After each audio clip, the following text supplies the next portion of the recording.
Hello everyone and welcome back to Anomalous Archive, where we post scary stories to help you sleep. Please comment where you are listening to my videos from, since I believe it would be fun for all of us to know. Also, please don't forget to like and subscribe. So without further ado, sit back, relax and enjoy.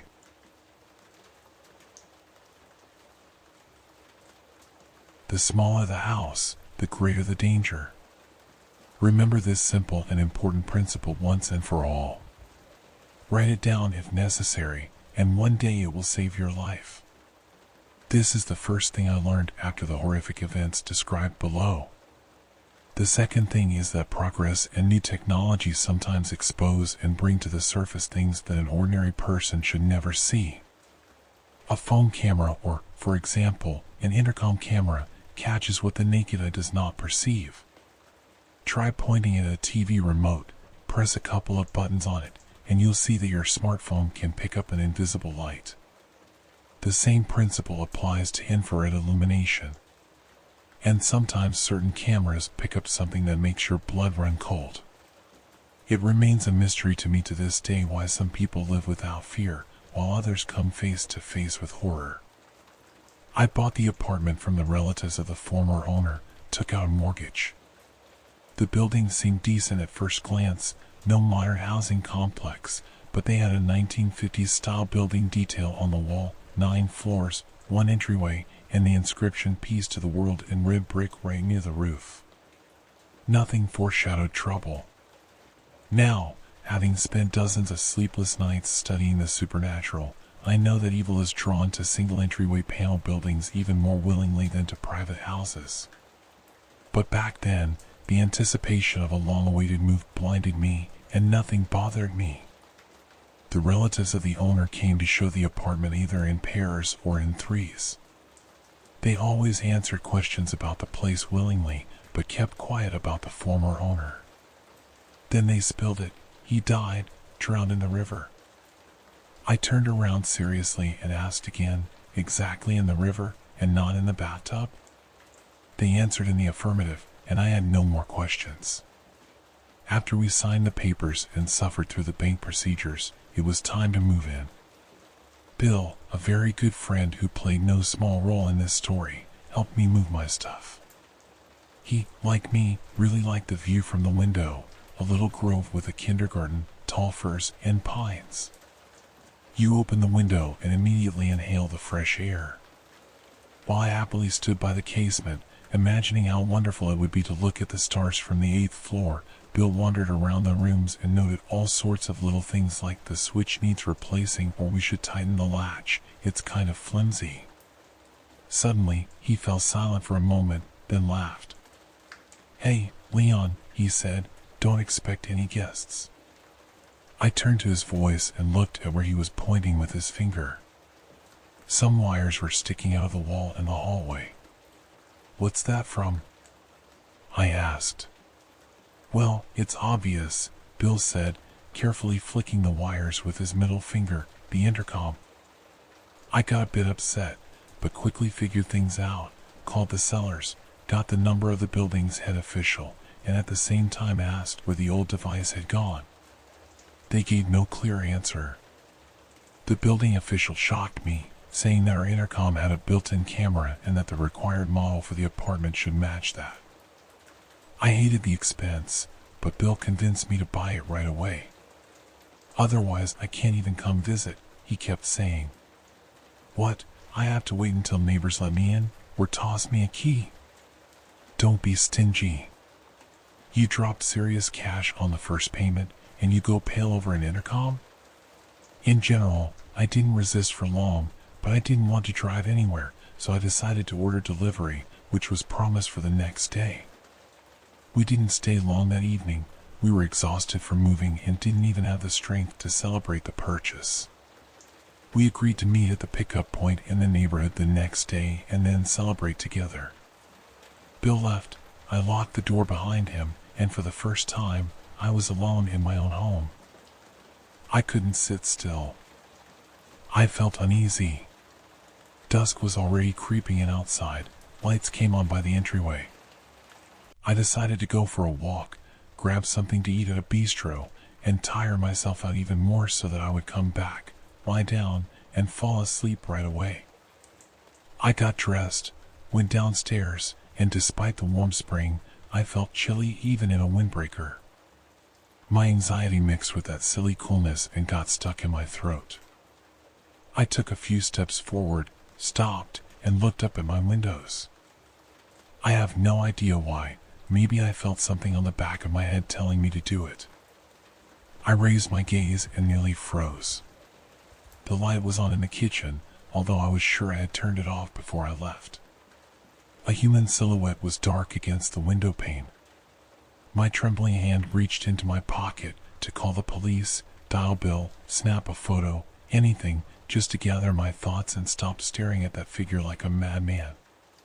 Dialing 911 with shaky fingers, I glanced upward once more, counted the windows, and cursed, "Come on, you jerk." The light was on in the 7th floor apartment, right under my dark window. How could I mix that up? I muttered, looking around to see if anyone had witnessed my embarrassment. I turned quickly and headed around the corner toward the stores. My scare helped me cope with the anxiety. It found its way out of my soul and left only a sweaty back behind. I bought myself 2 warm hot dogs and hurried back to my yard. I sat on the playground and glanced at the windows, no lights. I exhaled and started eating. From seemingly out of nowhere, an old lady hobbled over on a crutch, clacking on the ground as she approached. She stopped next to me, openly eyed me, frowned, and asked, "Isn't the kitchen enough for you? You people come here to our yard to eat again?" I wiped my mouth and explained that now it was my yard as well. To my surprise, the old lady suddenly melted, smiled, and sat down next to me, bombarding me with questions. I answered openly, "Yes, I bought an apartment on the 8th floor. I don't bring crowds of people here." Then I thought, maybe I'll find out something about the former owner. The old lady's face suddenly changed. She was very surprised. "They didn't tell you?" she asked. I shook my head. The old woman clicked her tongue disapprovingly. "They probably don't care at all where they live. You know, young people." Seeing my confusion, she quickly went on, "He was a total fool. That former guy ran around, yelling, they say. Always on edge, a nervous wreck. Once, I stopped him by the elevator to ask why he was always rushing around, and he told me, I'm a sick and unhappy person. Then he jumped in the elevator, pressed a button, and left by himself." Her phone suddenly rang. I jumped in surprise. She fished it out of her bag, muttering, "Anyway, don't you worry. It's all about the person, not the apartment. If someone's off their rocker, they'll see all sorts of stuff." And she answered the call. Right on time, I thought. I sat there for about 5 minutes, waiting for her to hang up so I could ask more. But the old lady had no intention of ending the call. It was very cold, and I needed the bathroom, so I nodded goodbye and hurried back inside.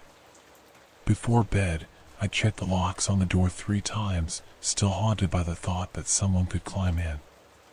Then another thought pierced me. What if it was already inside the apartment? I lay on the couch, adjusted my pillow, pulled the blanket over myself, whispering that there was nothing to fear, that there was nothing in my home except me. My eyelids slowly grew heavy, my breathing calmed, and my thoughts released me as I began to drift into sleep. Suddenly, my ears, like antennas, caught soft footsteps in the hallway. My shoulders and back broke out in chills. My eyes opened wide. My breath caught in my throat. With clenched teeth, I tried to listen, but my own pounding heart kept me from hearing. I couldn't have been mistaken. I was sure I'd heard footsteps. I lowered my feet from the couch, felt for my slippers, stood up as quietly as possible so as not to rustle the blanket, and rose without fully straightening my shaking knees. I approached the door and pressed my ear against it. Everything was silent in the hallway, and through the murky glass panels, I saw nothing unusual. But my treacherous imagination had already painted a picture of that warped old woman I had talked to earlier creeping into my apartment, revealing herself through her footsteps so she could feed off my fear, now waiting in the darkness for her new victim to play the hero and step out of the room. Suddenly, the footsteps came again, louder, going somewhere above me. I looked up in horror, ready to meet some repulsive creature face to face, but saw only the white ceiling. My nerves had tricked me again.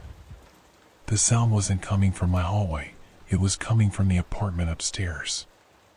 Feeling ashamed of myself, I cursed under my breath, returned to bed, and dozed off under the covers. The next day, I told Bill all about my fears. We met at the pickup point, grabbed the intercom, and headed to my place, stopping at the store for drinks along the way. "It's always like that in a new place," my friend calmly explained. "Until you get used to the apartment, sort of bond with it, you'll be seeing devils in every corner. Your door is steel, and now we'll install an intercom, so it'll be like a bunker. Better yet, have the place blessed so you don't stress unnecessarily." By the entryway, a group of kids were messing around on the concrete steps, filming something on a phone and laughing loudly. They glanced at Bill and me with some mistrust, then fell silent, acting all serious until we went inside. We installed the intercom quickly. Bill went down to the first floor, called me, and everything worked. His grinning face appeared on the screen. I was even excited because I'd never dealt with modern devices that have built-in cameras before. Bill came back, and we sat down to celebrate the new apartment. "Tomorrow I'm heading out of town," my friend told me. "We're drilling a well at the garden lot. Might take a couple of days, and when I get back, we'll go for a barbecue. Weather's perfect." He was cut off by a melodic ring from the hallway. I turned toward the sound and saw the intercom screen flickering. I got up from the table, went to the hallway, and stared at the device. I pressed the camera button, and the image of the yard appeared. Some kids were running around maybe 15 yards away, but nobody was at the door. "Who's there?" I asked. In response, there was static, like radio interference. I pressed the end call button. "Who came by?" Bill called from the kitchen. "Nobody," I snapped, annoyed. "Looks like the kids are fooling around." I hadn't even sat back down when the intercom rang again. "All right, let me in," Bill growled and jumped up, heading to the hallway. He froze by the intercom, frowned, and said thoughtfully, "No one there, Leon." They either squat down so they don't get caught on camera, or they jump away right after pressing the button. You stand by the window and watch. If they ring again, at least you can see who runs off. I did as he said.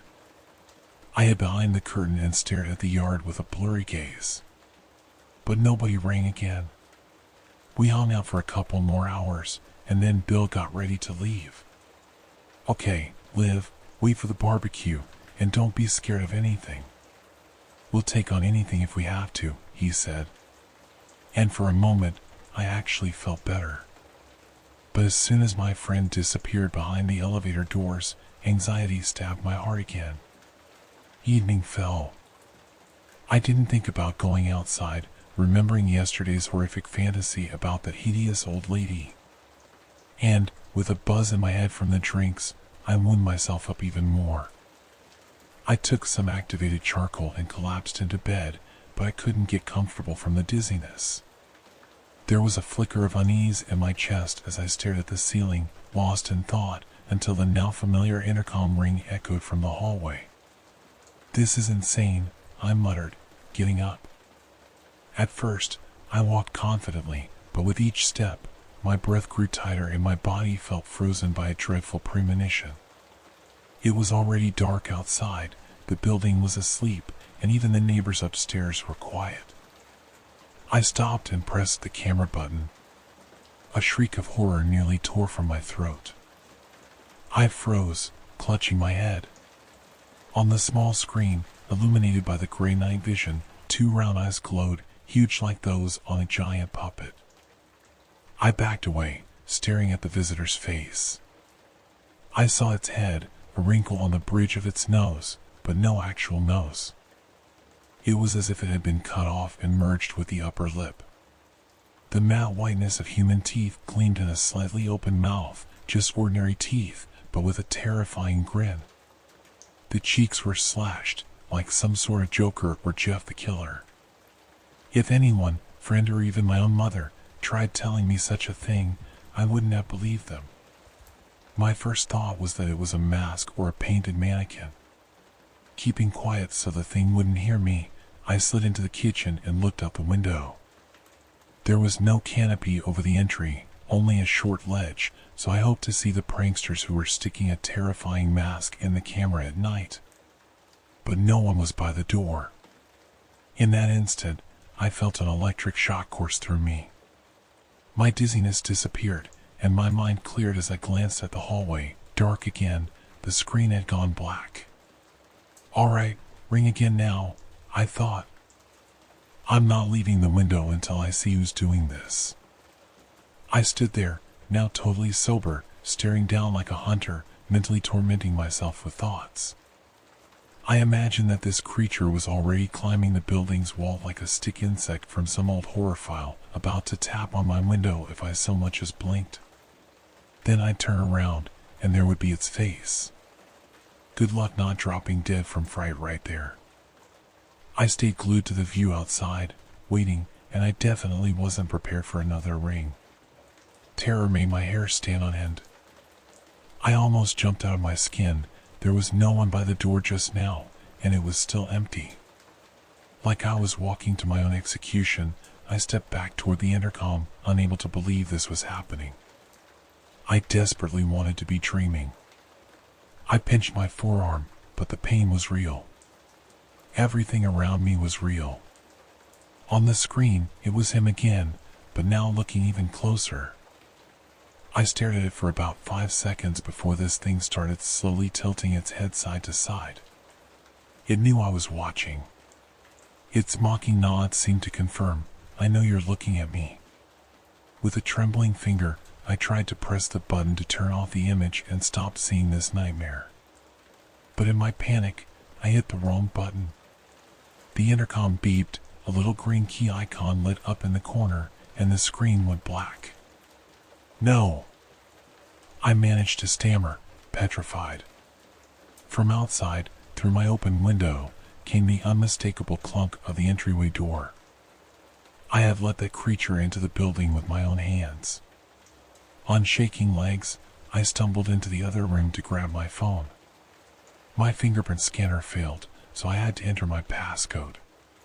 My fingers were trembling so badly that I kept hitting the wrong numbers, all the while feeling that time was running out and that thing was on its way upstairs.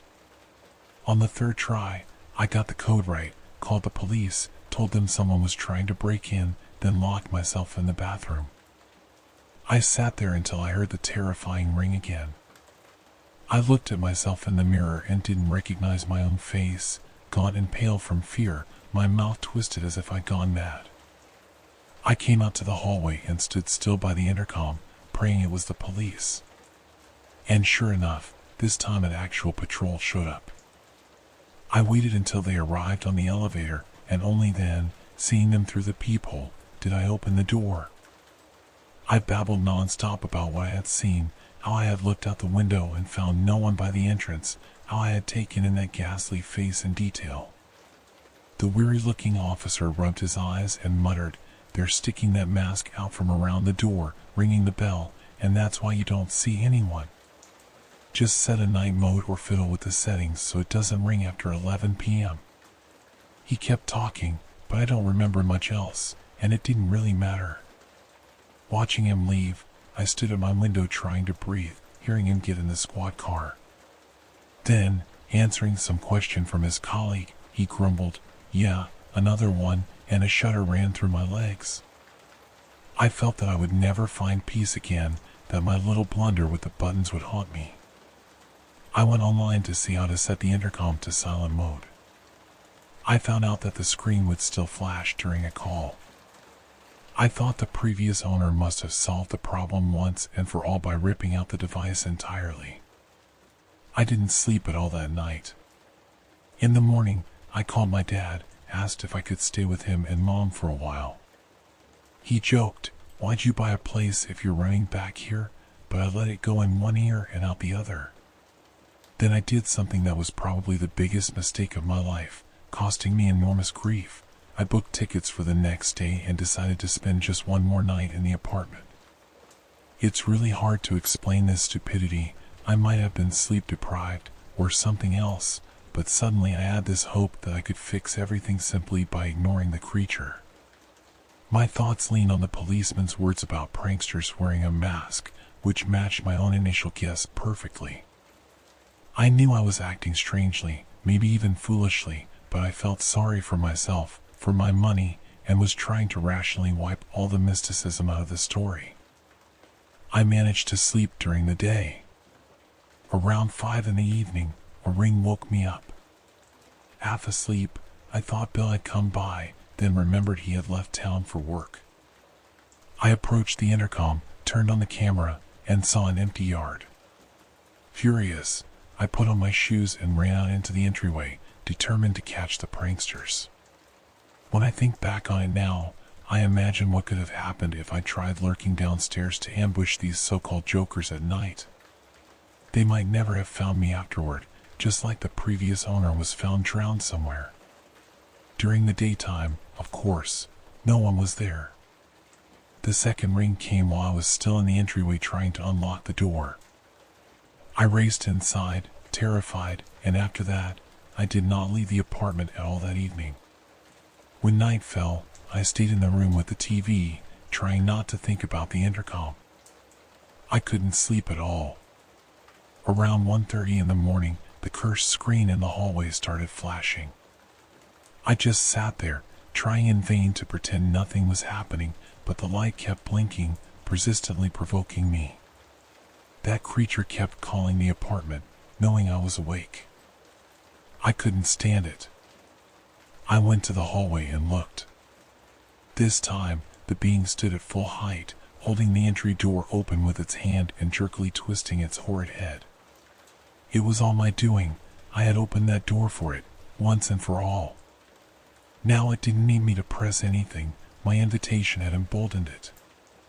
After standing there a moment, the thing darted out of sight, and the screen went dark.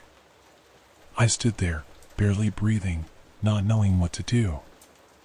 I should have called the police again, but at that moment, I couldn't even move. Then something smashed against my door, harder and louder each time. I heard a crack, a click near the lock, and suddenly the metal door felt as flimsy as cardboard. I howled in terror, screaming like a lunatic until my mind fogged. All I remember is a mental haze and a burning panic in my chest. A neighbor next door, awakened by the noise, started pounding on the wall. I recall his angry shape in the peephole, his rage turning to concern and sympathy. Then there's just a sleepless night and the long-awaited morning. I fled. I moved back in with my parents, then rented an apartment nearby, but the fear wouldn't let go. It kept me from living or thinking, like a speck in the eye. Nightmares tortured me, and daytime panic attacks hammered me. I knew the truth, but was afraid to admit it. He's looking for me. I know he's looking for me. I can't call him by name, but I can assure you he won't rest until he claims what's his. I'm losing my mind, spending my days researching any information I can find, and the deeper I delve, the less I want to fight. It's all horrifying and hopeless. Things are bad for me. The bigger your house, the smaller the chance that he or ones like him will come. But if it's a single entryway panel building, or worse yet, a 5-story place or a private house with one of these cursed modern intercoms, then sooner or later, they will come. I'm already on my 3rd apartment. I have very little money left and no patience. I'm terrified that at some point, I won't be able to run anymore. That on the first night, he'll ring the intercom. On the second, he'll knock on the door, and on the third. I can't even bear to think about it.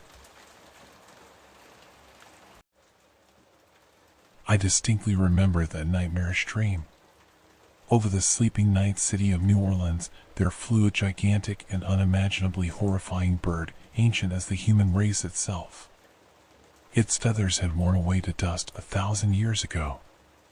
Rotten skin covered in corpse-like scraps tore in flight like an old pillowcase, revealing cracked, petrified bones. From its enormous wings, opaque clouds of black smoke drifted into the dark blue March sky. It flew over me, waved its colossal wing, and with that movement, a pale pink veil fell away from my tired eyes. The creature soared upward and disappeared into the infinite cosmos, leaving me with an unasked for ability to know and to see. I woke up from my own scream, and since then, I have never dreamed of anything. In my restless soul, a sense of horror became set in concrete long before acquiring this ability. I can't bring myself to call it a gift, it's more like a curse. I've noticed them many times, those I can now observe carefully. More than that, you have noticed them too. It's that nasty feeling when something flickers at the very edge of your vision, a blurry pale semicircle or a tall, dark silhouette. And heaven forbid you meet their gaze before they manage to hide behind a corner or behind your back. Understanding their nature is not just difficult, but nearly impossible.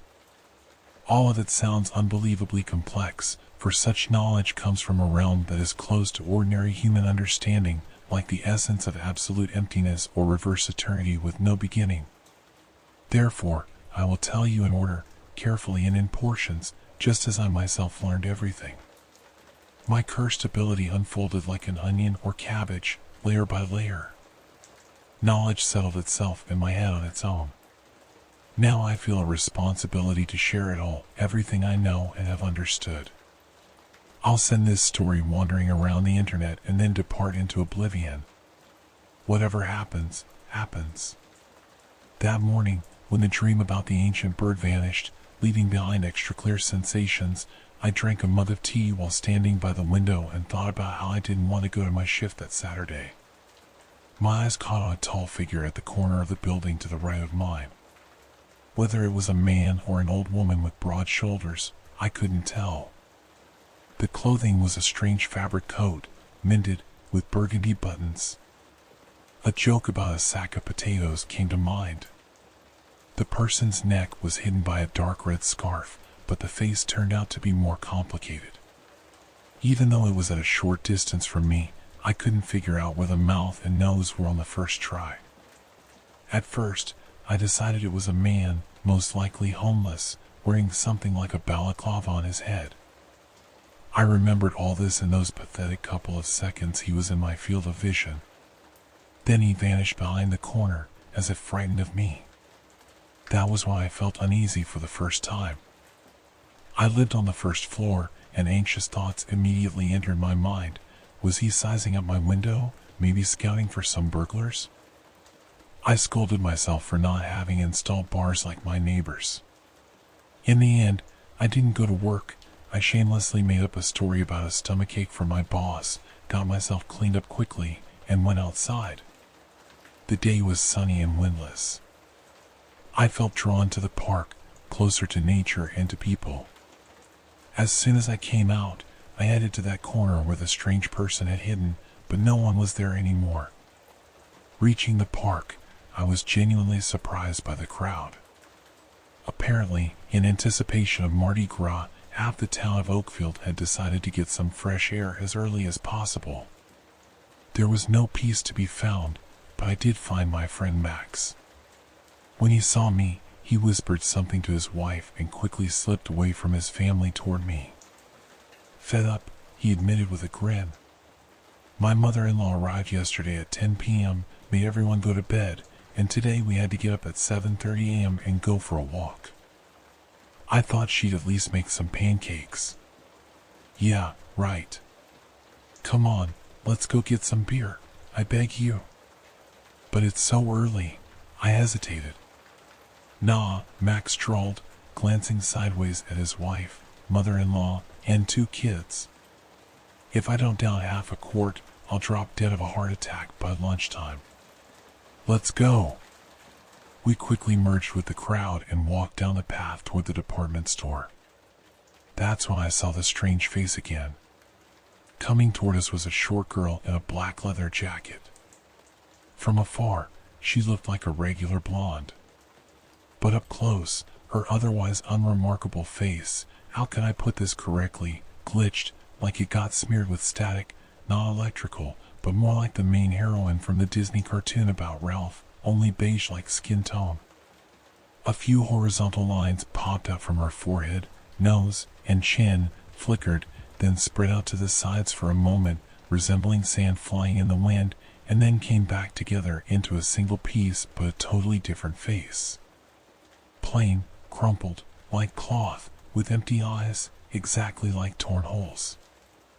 I froze and grabbed Max by the shoulder. The ghastly visage turned to me and suddenly vanished even faster than it had appeared. My friend stopped, turned around, and gave me a questioning nod. I hesitated, not knowing how to explain it all, while the blonde, in no hurry to leave, came closer to us and struck up a conversation, talking at once about the weather and how nice our park was. Even Max was put off by her odd insistence, to say nothing of me. I stood there as if paralyzed, cold sweat trickling down my back. I came here with my girlfriends, she said without stopping her bright smile. Do you want to meet them? Let's go. And she tightly gripped my wrists. Max grimaced and asked, Why are you talking to us? Don't you have enough girlfriends? I just really like this young man, she said, then made her move. Let's go. We have to talk. She pulled me by the arm toward the nearest shrubs. Max intervened. Hey, lady, cool it, will you? Then he turned to me. Is she your ex or something? Yes, the girl nodded. We need to go. I freed my arm with force and gently pushed the blonde away. The prickly fear that had built up inside me was suffocating me, but I still managed to force out a question, where to, and, shuddering, added, This is not normal. Back off. No, she grew agitated and, with trembling fingers, fished a makeup palette from her black purse. Look, I'm normal, see? She tapped a little brush on the transparent plastic lid and then quickly brushed her cheeks with it. I started shaking with terror. I was not looking at a mentally ill person, no, she emanated a human madness, something like the Uncanny Valley effect, a mannequin or an anthropomorphic robot wrapped in artificial skin. That's enough. Max's voice was like a slap, instantly bringing me to my senses. Spring aggravation is here. Or her girlfriends are recording a prank on us from behind a tree. Let's go. He put his arm around my shoulders and led me away. Why are you frozen? Max asked, looking back at the crazy blonde. I'm telling you, it's some prank. Their sense of humor nowadays is to embarrass themselves 100 times over, and everyone's supposed to laugh at you, not at them. But that didn't calm me. A strange ringing was growing in my ears. I took a deep breath and quickly glanced back over my shoulder. The girl stood stock still, staring at me with a bestial hatred. Her bag and makeup lay at her feet. I turned away and exhaled heavily, my stomach churned with fear. Ahead, about 50 meters away, the store sign glowed red.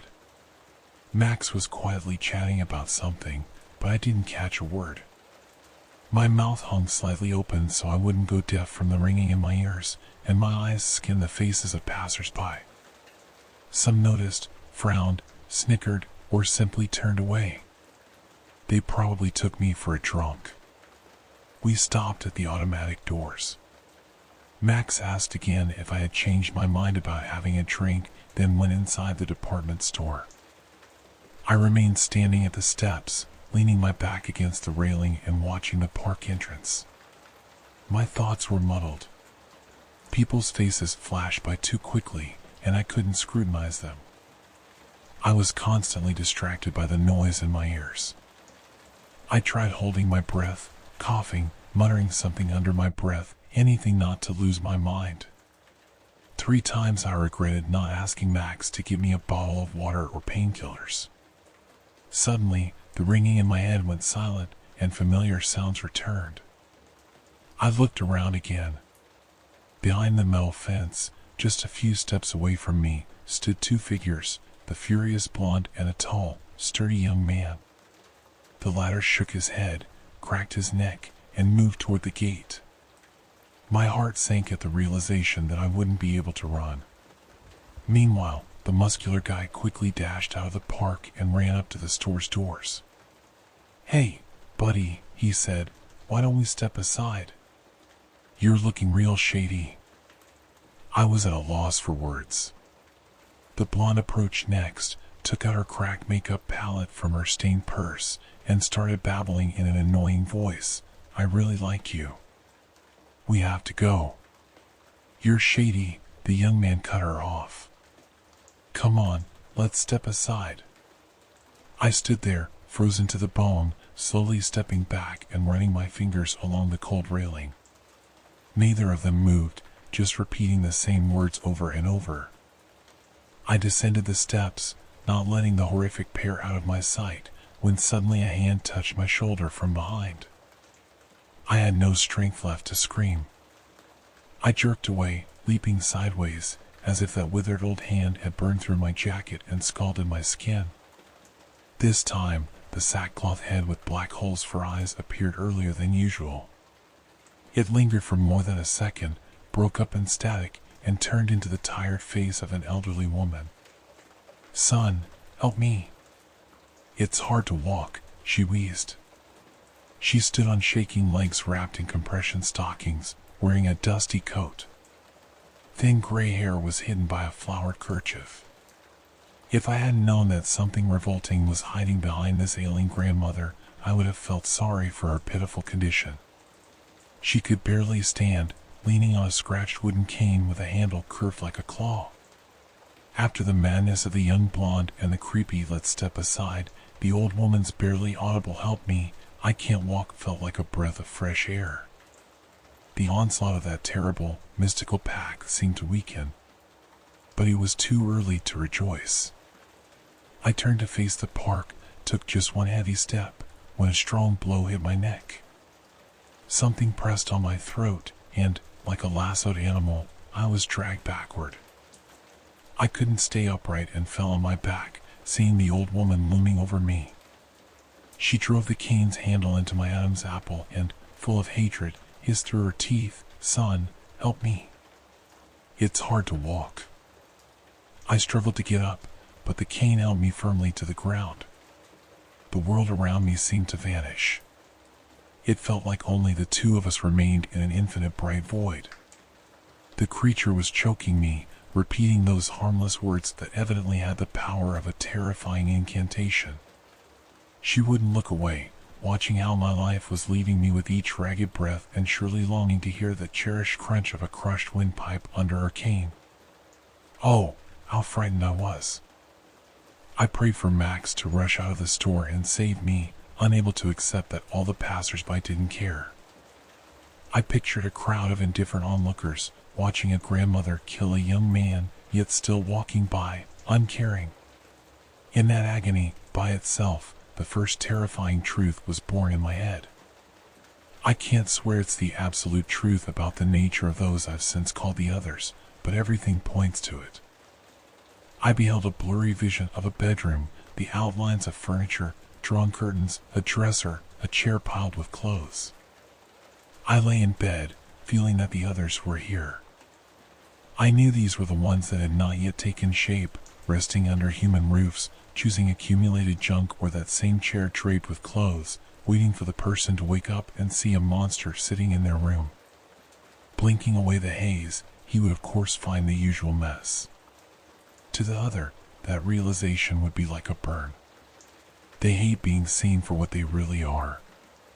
The vision faded, dissolved into bright light, and, in its place, appeared Max's startled face. He slapped my cheeks, trying to bring me around, and I came to my senses quickly. Neither the old woman nor the blonde with her creepy boyfriend were anywhere to be seen. Max, rattling his bag of bottles, dragged me to a bench. Halfway there, I managed to walk by myself and felt my strength return. "What's with you today?" my friend asked, worried. And oh, how I wanted to tell him about what I had seen on the other side, about the sacred knowledge, about the nature of these other entities, but I didn't dare. I was afraid Max wouldn't understand. We sat there only a little while. Then, making an excuse about a headache, I slipped away home. Inside my apartment, I barricaded myself with special enthusiasm, locking the front door with all the locks and propping it with a chair. I removed the handles from the windows, thinking that if someone else was actually in my apartment, at least they wouldn't let in the rest of their kin. By evening, I talked with my mother on the phone. The conversation flowed, and I told her the basic outline of what had happened. I purposely left out the details of distorted faces and the strange thoughts that appeared in hazy trances so she wouldn't panic prematurely. The next day, she came to see me with my father. They took me far outside Oakfield, near the border of Louisiana, to a little village of Bayouville with half-collapsed houses. Some ancient warlock lived there. He let me in but wouldn't let my parents inside. I vaguely recall the interior of that crooked shack, but his words stuck firmly in my memory. He stared into my eyes for a long time, then jabbed his finger at my chest and declared, "They won't kill you. We don't drain a good well." I tilted my head, confused. "No, you're not cursed," the old man concluded. "They bit and gnawed at you and then left." Something about that hopeful left made me feel better. I rode back from Bayouville in a good mood, but after a few days, something terrible happened. My parents had come again for a visit. They were worried about my condition, whispering that maybe hormones in springtime were messing with my head and that they should keep a close eye on me. That morning, nothing foretold trouble. We drank tea in the kitchen, and my father told a story about his car. He spoke loudly and clearly, waving his arms. I watched him, my eyes unfocused for a second. Everything went blurry, and my father's face seemed to split apart in beige grains. Behind the static was the same sackcloth head with ragged black eye sockets, glaring straight into my soul. Then everything snapped back to normal. My father shuddered, as if startled, and quietly said, "You look pale. Let's take a drive and get some air," reaching out his hand to me. I jumped up, knocking over my chair, and ran into the hallway. My mother ran after me. "What's wrong, son? What's wrong?" she pleaded, but my chest was crushed with terror. Again, I couldn't speak. I only mumbled incoherently, pointing at my father. "Let's take a drive," he repeated, getting to his feet. This was looking less and less like reality. I dashed out of the apartment, ran outside, and took off down the street in my slippers. A clear pattern was forming in my mind. The others, having taken over a human body, tried to drive me somewhere. I was certain they wanted to turn me into one of them, disfigure my face, then teach me how to pass as human so as not to arouse suspicion among ordinary people. But I was different. I had the ability to see. I stopped in the courtyard between two old tenement buildings and caught my breath, trying to figure out where I could possibly go. There was nowhere to run. Like ants swarming around spilled syrup, people converged on me from all sides. The first I noticed was my father. He frowned disapprovingly, hands on his hips. Next to him stood that sturdy young man, rocking slightly. Peering from behind him like two wings of the cursed bird were the old woman with the cane and the blonde with her dirty bag. I turned to the other group. There was Max, rubbing his red knuckles. Noticing my gaze, he started shouting, fed up. "We gotta take a walk. Let's go." Then a police siren drowned him out. An old van pulled up off the road and stopped behind the crowd. 3 uniformed officers asked the group something like, "What's going on here?" and everyone seemed to go wild. Each one started playing their role. The blonde whipped out her broken makeup palette, the young troublemaker got mouthy, and my father singled out some random old man and persistently tried to talk him into going for a drive. Wasting no time, I skirted the crowd, sticking close to the wall of the tenement, and rushed back home. Along the way, new knowledge surfaced in my mind. I understood it perfectly, and I was already taking on this difficult truth, becoming its bearer. At home, I tried to explain it all to my tearful mother, but she couldn't comprehend what I was getting at. She said my father had run after me and still hadn't come back, but that didn't strike her as odd. Rather, I seemed strange to her. "Listen, please listen," I rasped, struggling to speak. "They eat us, swallow bits of us, and replace them with their own essence." My mother's eyes grew more frightened than before, and she burst into tears again. She stroked my head, murmuring, "It's okay, son, it's all okay." Then, for a moment, she fell silent and in a thin voice said, "Let's get you somewhere. You need help." I didn't dare look into her eyes. I already knew I'd see 2 black holes in a horrible sackcloth. She kept repeating the same sentence while I hurriedly dressed and desperately searched for the spare keys to our summer house. The ringing in my ears was returning. The crowd was close. I ran from them, barely holding back hot tears. One last time, I approached my mother to take her second set of car keys. I took off in the car for the house. Along the way, my mind pieced together the final, and probably the hardest, bit of knowledge. I understand it, which is why I intend to end my torment tonight. But putting it into words is almost impossible. They are among us, and there is no fighting them. They do not exist physically. You can't photograph them or catch them on video. Even looking directly at them is a fiction, because the eyes don't send that horrific image to the brain. It's the bitten and partially consumed piece of the soul that forces the mind to paint that image in your vision. The others are, first and foremost, a feeling born within the human soul and recognized there, set on mutilating it from the inside out. Pulled out from itself, it takes different forms, frightens, enslaves. But it all serves one single purpose. And I don't know what's worse, becoming one of them and endlessly performing their repetitive actions so the person who sees you can't expose you, or, as in my case, learning the whole truth and going insane under its weight. My head is on the verge of exploding with all these thoughts. I feel I'm standing at the threshold of the ultimate truth.